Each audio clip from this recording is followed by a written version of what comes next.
With both having the newest generation of CPUs, as well as fairly identical camera experiences, and even the same action button and camera control buttons, there are less distinctions separating these two devices. It makes the choice on which to purchase more tougher. What can you do with an additional $300 in your pocket? Based on the current iPhone 16 pre-order sales, the numbers imply that the iPhone 16 Plus is the biggest winner so far with the most pre-orders in the range.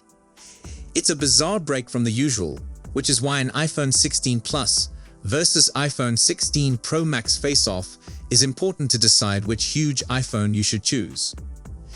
Do you need the few extra capabilities that the Apple iPhone 16 Pro offers? Or is the iPhone 16 the finest iPhone to purchase this year? Let's break it down and get into the differences. The iPhone 16 and iPhone 16 Pro are extremely similar in design, but unlike last year, when the Pro phone was dramatically different, the modifications are much modest this year. Instead of the iPhone 16 lacking key capabilities that the iPhone 16 Pro provides, this year you get a practically equal experience from both phones. In our iPhone 16 Plus hands-on review, we detail how this year's Plus model gains even more features that have typically been reserved for the Pro models, like the ability to capture spatial videos and photos, the addition of the action button, and Apple Intelligence features that will come in a future software update.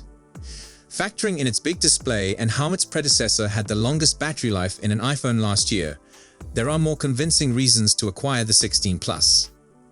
But that's not to suggest that there's less of a solid reason to pick up the biggest model in the range, which we discuss in our iPhone 16 Pro Max. With a somewhat fresh look that packs more screen without adding too much to its bulk, enhanced ultra-wide camera, and some neat video capture capabilities, the iPhone 16 Pro Max is still the phone to acquire for folks who want to get the most out of their iPhone. In this iPhone 16 Plus and iPhone 16 Pro Max face-off, we'll tune into every feature of both phones to find out which one may be ideal for you. Just like last year with the iPhone 15 variants, there's a $300 price gap between the Plus and the Pro Max. Since it's the cheapest of the two, the iPhone 16 Plus automatically has an advantage for customers trying to save more money with its $899 pricing.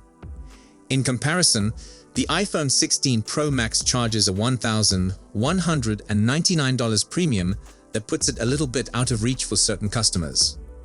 It's worth noting out that you're getting 128 gigs and 256 gigs basic storage choices for the iPhone 16 Plus and 16 Pro Max correspondingly. And for those who want real storage as opposed to cloud-based choices, you'll be able to acquire more with the iPhone 16 Pro Max, which does come at a premium. Specifically, you'll spend $1,199 for an iPhone 16 Plus with 512 gigs of storage and $1,599 for a 1TB iPhone 16 Pro Max.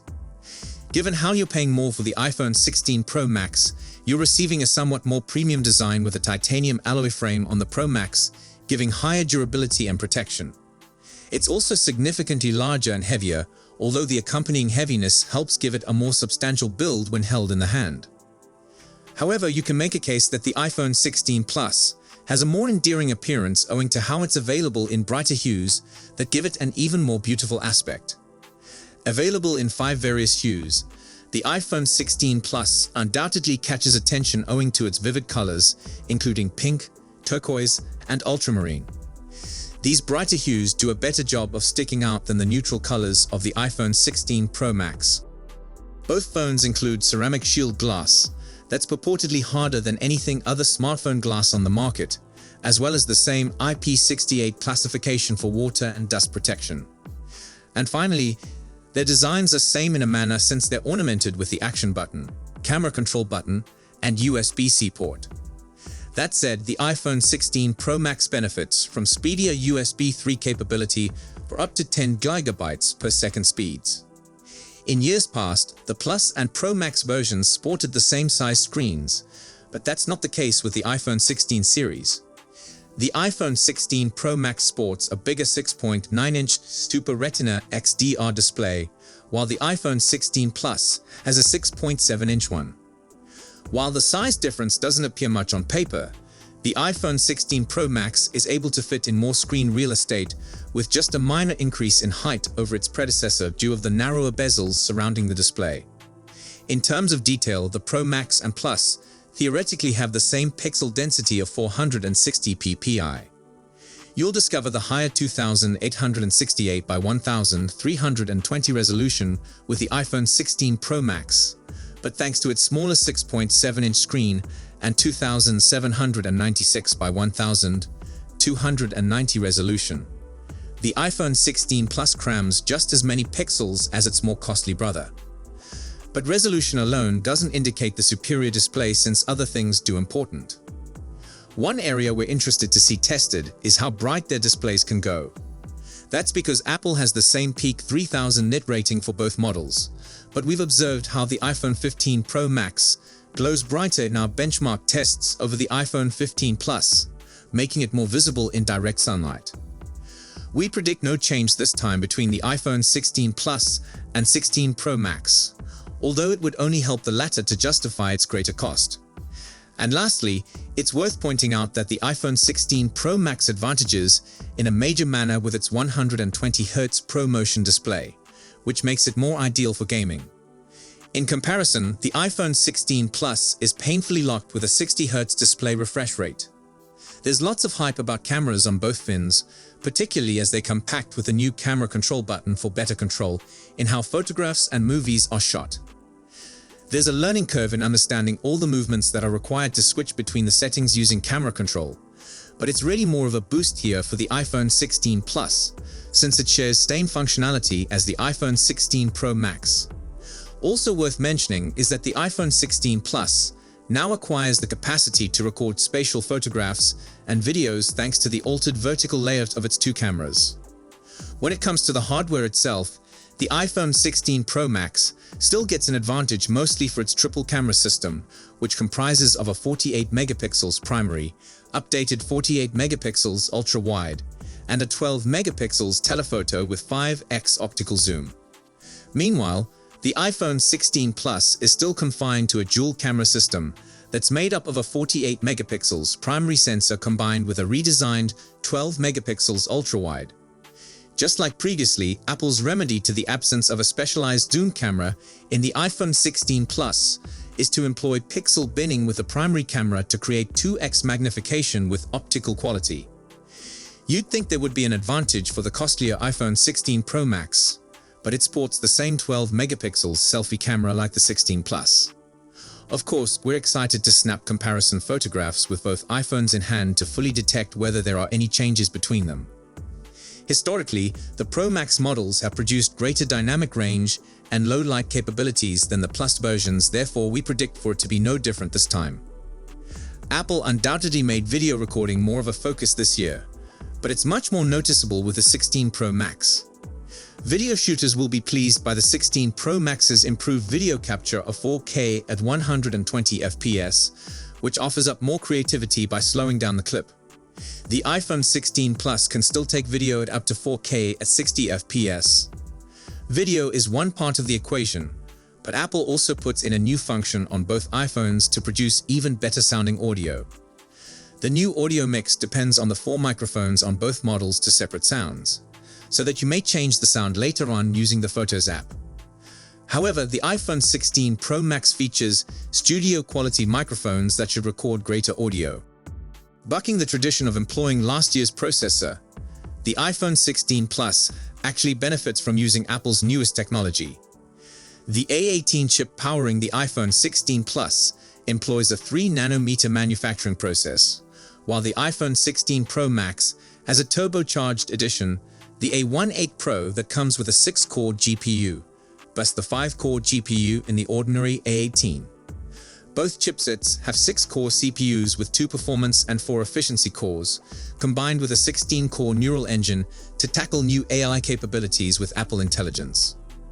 Naturally, we anticipate higher performance benefits with the A18 Pro processor in the iPhone 16 Pro Max, but you still can't rule out the iPhone 16 Plus, despite having just a 5-core GPU, since it now has hardware ray tracing capabilities, much like the iPhone 16 Pro Max. We can't make a firm decision yet on which is superior, but we'd put our money on the 16 Pro Max given what we've seen previously.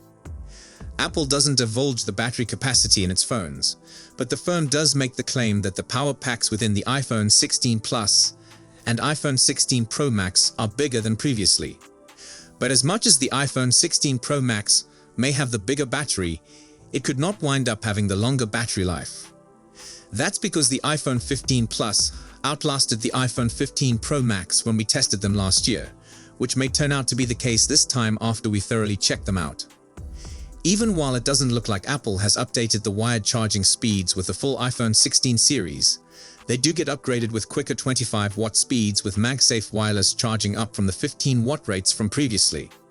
Now that iOS 18 is officially available, both iPhones are likely to come with that version of Apple's iPhone software out of the box. So their software experiences won't vary since they'll have access to new iOS 18 features, like home screen personalization capabilities, RCS support in Messages, and a revamped Photos app. There's absolutely nothing different about their experiences, which is a testimony to how Apple frequently stays to a standard release with its software. We go into all the fine-gritty in our iOS 18 review. However, the largest influence on the experience will very sure be Apple Intelligence, which will actually come out later in a future release. From the looks of it all, both the Plus and the Pro Max will gain access to roughly the same collection of Apple Intelligence capabilities, such as the new Siri, writing tools, and the photo cleanup tool. And later on this year, they'll both acquire visual intelligence that will enable users to effortlessly search items using the camera. You'd think that Apple might potentially save a few additional unique ones for the 16 Pro Max to offer users another incentive to pick the more costly model, but there's nothing. This is all fantastic news for the iPhone 16 Plus, which means it won't lose one aspect of the experience. There might be changes in how rapidly the phones can execute these new Apple Intelligence functions, largely owing to how the A18 Pro processor is better designed to handle them. But time will tell whether there's a huge difference in how they work. You'd expect that the distance between the two iPhones would expand each year, but that's far from the case. Much of the iPhone 16 Pro Max's worth rests on how it outclasses the iPhone 16 Plus in areas like its display, processor speed, battery life, and cameras. That's because we didn't anticipate for the iPhone 16 Plus to receive much of the same things, such as the camera control button and Apple Intelligence capabilities. Looking further at the $300 price difference between the two smartphones, you're paying the more mostly for the iPhone 16 Pro Max's bigger and better 120Hz ProMotion display, additional cameras with a specialized telephoto lens, a reportedly faster A18 Pro processor, and 4K at 120 FPS video recording.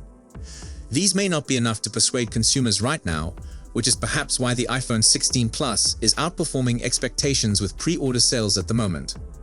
But things might change if a complete evaluation offers more insights on how the two iPhones operate. So tell us what you think about this comparison in the comments section. Then I will see you in the next one. See you tomorrow. Goodbye.